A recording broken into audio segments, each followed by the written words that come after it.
All right, welcome back. We're going to start with the Iranian governmental structure to see why we have some problems after we are going to look at the overthrow of the Shah. So when the Shah is overthrown, a lot of people are going to expect it to have a lot of more freedoms. And again, those freedoms do not happen because the Ayatollah Khomeini is going to establish a strict Shia government until his death in 1989. The Iranian Revolution, the hostage crisis, and then afterwards the Iranian-Iraqi war is going to extremely limit the economy, and basically it's going to put Iran versus the world. They're not accepted by the Middle Eastern world because they are the only Shia country, and they're not accepted by the Western world because, again, they have taken U.S. hostages and also because of the Iranian Revolution.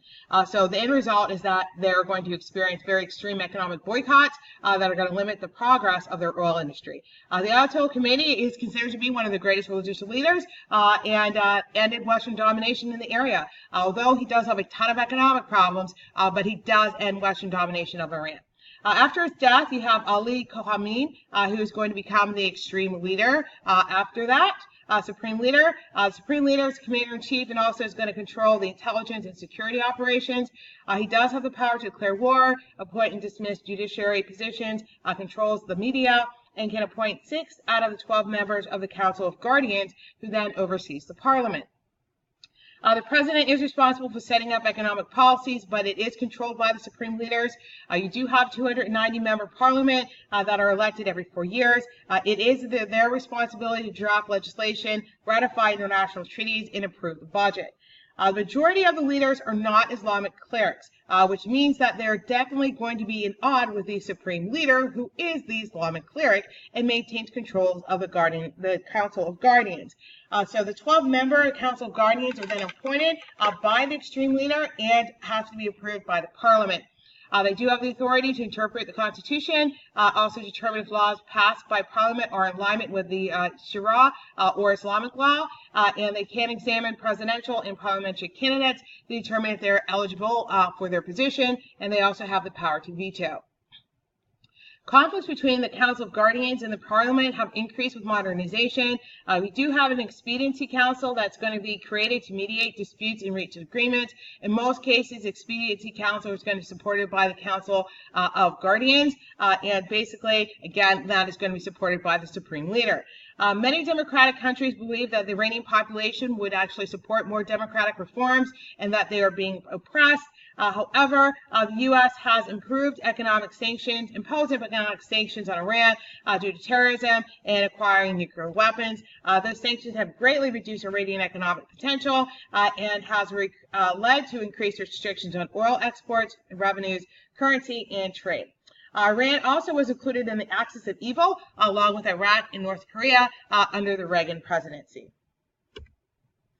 In 2009 Iranian elections, there's going to be a clash between the supreme leader and the Iranian people. The Iranian president, who is Mohammad Ahmadinejad, is going to lose the popular election, but he has the support of the Islamic clerics, and so he wins the election by 65% of the votes. So thousands of people are going to protest against election results, which is going to lead Iranian police to suppress some of these peaceful protests. One of the protesters is going to be Agha Sultan, and she is going to be upset by the election results. So she is going to go with her friend in order to demonstrate where she's going to be shot by one of the Iranian police. There is a video of the shooting, so it does go viral. Agha is eventually going to become an iconic figure for the struggle for Iranian reforms. The results of the demonstration and protests eventually are going to become the base of the Green Revolution. So Hassan Rouhani is going to be a reform-minded president who was elected in 2013, and he's going to immediately open talks with the U.S. to end sanctions against Iran and also to start to increase Iranian nuclear capability. The agreement is going to stop Iran from acquiring nuclear weapons. They agree that they're going to turn the Fordow facility into a research center for world scientists. Iran also is going to give up the majority of their centrifuges. They also agree that the Nadsat facility is going to be used to enrich uranium for electricity and power, and they are not going to violate the treaty because if they do, sanctions are going to be reimposed. And the restriction on centrifuges are going to be set for 10 years, and uranium enrichment is also set for 5 years. It is believed that economic benefits would actually outweigh obtaining nuclear weapons for Iran, and inspections are going to continue even after the 5 years or the 10-year limit. Iran states that they never wanted truly to develop nuclear weapons. However, there are a few Middle Eastern issues that exist where nuclear capabilities would be beneficial for Iran. The first one's dealing with defense. The U.S. and Israel are going to threaten to bomb Iran repeatedly. So nuclear weapons would equalize that threat. In terms of foreign affairs, Iran could openly support openly support Assad in Syria and increase support for Hezbollah and the Hamas. And Iran also would be able to oppose Saudi Arabia, who is their main competitor for Middle Eastern oil. The Obama administration is going to agree to a deal with Iran, the nuclear arms deal, not to acquire nuclear weapons, and believe that that's the only option they have. Basically, what's left with Iran, either you bomb them or you negotiate with them. Recently, however, President Trump has refused to follow the spirit of the agreement that was signed by the Obama administration because he believes it does undermine U.S. interest in Iran. So basically, what Trump would like in the new deal, any deal that Trump is going to sign is going to have to include information and dealings with the Hezbollah, Syria, Yemen, missile restrictions, and also human rights. The deal also is going to prohibit Iran from testing and using nuclear weapons. There are going to be multiple issues that eventually are going to lead us to the Arab Spring. Many of them would have been solved by governmental actions if they had been taken when the people started to demand change. But most of the Middle East had been experiencing a demographic time bomb for decades, with populations doubling within 30 years. To make matters worse, the youth population was much larger than the adults, so political and economic development could not keep up with the staggering increase in population. So basically, they have a very, very large youth population, and none of them can get jobs, and they all know that they're not going to be able to get jobs when they become of age, and they're looking at a pretty bleak future. As a result of that, they're trying to demand that there are some political changes that will end up leading to economic reforms. The political and economic development, again, is going to be relatively staggering, and ruling elites are going to fail to make the changes to improve education and economic opportunities for the youth. Lacking the proper education and training, again, many people are unemployed with decreasing economic conditions, and due to the lack of employment, you even have very highly educated university graduates who are stuck doing manual labor jobs like driving taxis and selling food on the streets as a street vendor, and basically just struggling to make ends meet. The economic conditions could have been stabilized under competent and credible governments, but the majority of dictators were already bankrupt.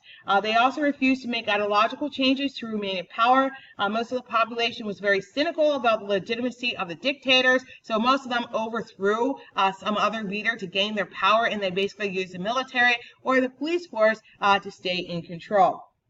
So faced with the lack of governmental opposition, people are fearful that Islamic fundamentalists would take over if the governments do start to fail. The governments had never dealt with their deteriorating economic situation ever since we have the end of World War II. There was no hope for a better life, and almost everyone was experiencing some problems. Most Arab economies were state-led and controlled, so I don't have any privatization, I don't have any free enterprise, I don't have incentive to make sure that capitalism is going to work.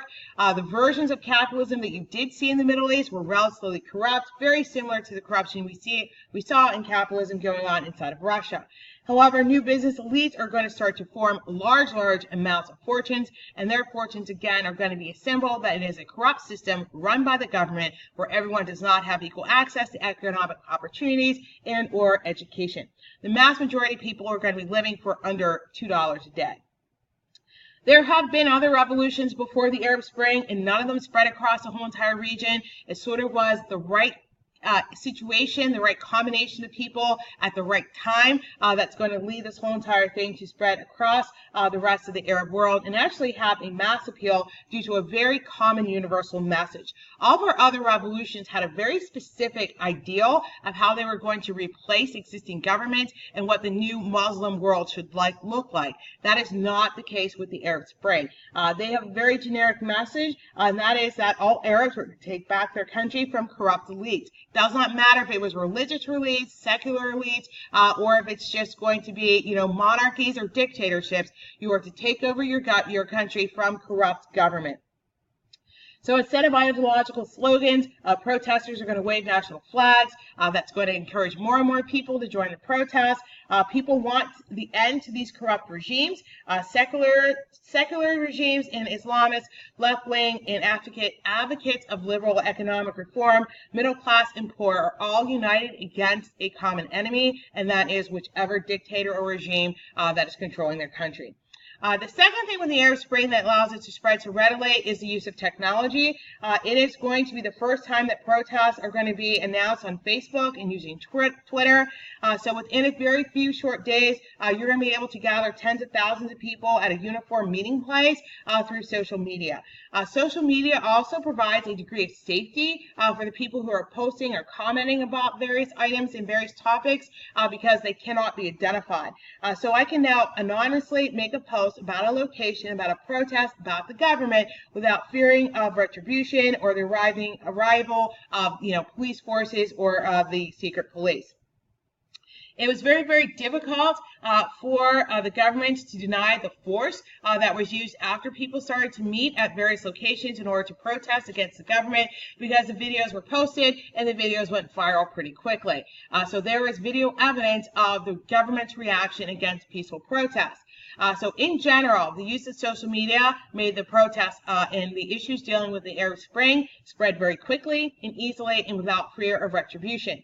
However, some believe that the reason that the Arab Spring was not successful in some countries is because it was anonymous. People were not standing up publicly against their government one-on-one, saying that I will not stand for this any longer. As a result of that, a lot of these governments are going to kind of hang on and it's going to be able to maintain some version of control. Most of our Middle Eastern countries, our protests are going to take place on Friday.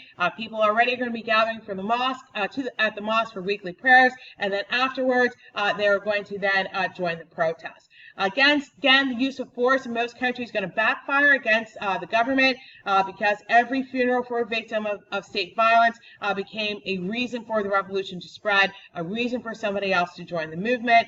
We do see that some dictators are going to make some reforms, but they don't really change enough of anything. Events basically that are going to occur in Libya and also Syria are going to be so severe that eventually it's going to end up being a civil war. So what we're going to do now is we're going to end up going through each of the Arab Spring countries and talking about the cause of their particular revolution, the cause of their protest, reactions of the government and current governmental status, and basically implications for the future.